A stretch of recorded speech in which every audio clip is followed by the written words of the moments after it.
it'll fall. You'll go, you'll be strengthened. Because he says, he didn't say if you are strengthened, he said when. At when, Jesus knew that he would be the rock.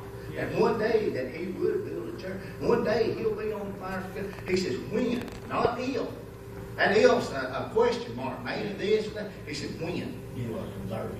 So Jesus really knew that Peter was going to be converted, but he was letting him go through a test right now to let him go through all that, to be converted, to tell him, hey, this little test you're going through, you're not really there, but you're going to be there, just as we do today, Brother Mitch. There's times in my life that I've been through it, I thought I was there, until I got shaken just a little, and then something told me, oh, Lord, am I really there?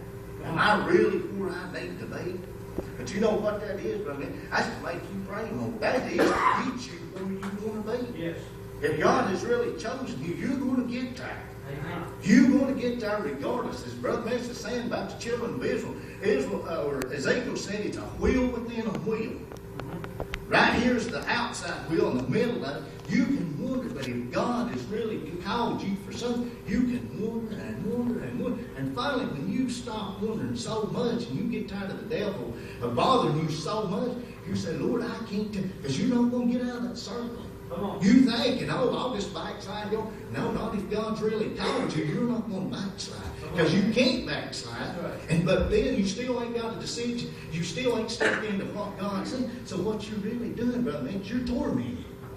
This is Peter. When his faith got to wavering. In other words, he didn't go back. But he didn't go forward either. He was wondering, a wheel within a wheel.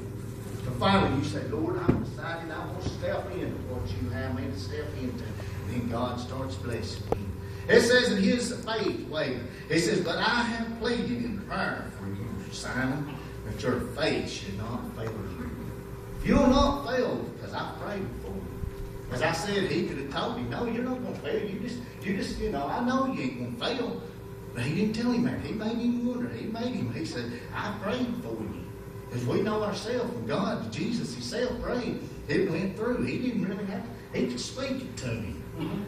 He said, Peter, you're going through. He didn't tell him that. He said, I'm going to pray for you. I'm going to pray that your faith fails you know it. So when you have repented and turned to me again, strengthen and build up your brother. Build them up and stuff. He says, where am I at? 30. So when you have repented and turned to me again, strengthen and build up your brother. Jesus prayed for faith, not for the removal of the test. He didn't pray for the removal of the test. As I say, he could have spoken and it had been moved. Apparently, he knew that Peter would fail. Otherwise, there would be no need for Peter to repent. That's right. He done knew that he was going to fail. He knew what he was going to come back to be. Yet Jesus was confident of this. Turning back, also understood that having faced this trial, Peter would be able to strengthen the fellow believers. By this test, he knew. And he said unto him, Lord, I am ready to go with thee into prison and to jail. And he said, I tell thee, Peter, the cock shall crow this day before thou, that thou shalt thrice deny that thou even knowest me. You'll say that you don't even know me. Peter assumed to ignore Jesus' word regarding the intercession on his behalf and simply answered on bravery. Peter considered his Lord to exceed anyone else's, for he declared that suffering and through death could not dissuade him. Peter surely wanted to believe that his loyalty to Jesus would be strong. He wanted to know that Lord, I'll go with you. Even when he told him, I'll go to jail, I'll go to prison, I'll go anywhere with you. We get a mentality like that. We get the same thing when we start out. Oh, there's nothing, Brother Mitch, that's going to keep us from knowing God. But we've got full potentials that we want to know God. But there's something, trials, tribulations, that's going to sort of tries to weaken us through it. Lord, I ain't going to die. I'll go anywhere with you. But he says, don't be weary and well done. Stand. Just stand and watch the salvation of the Lord move.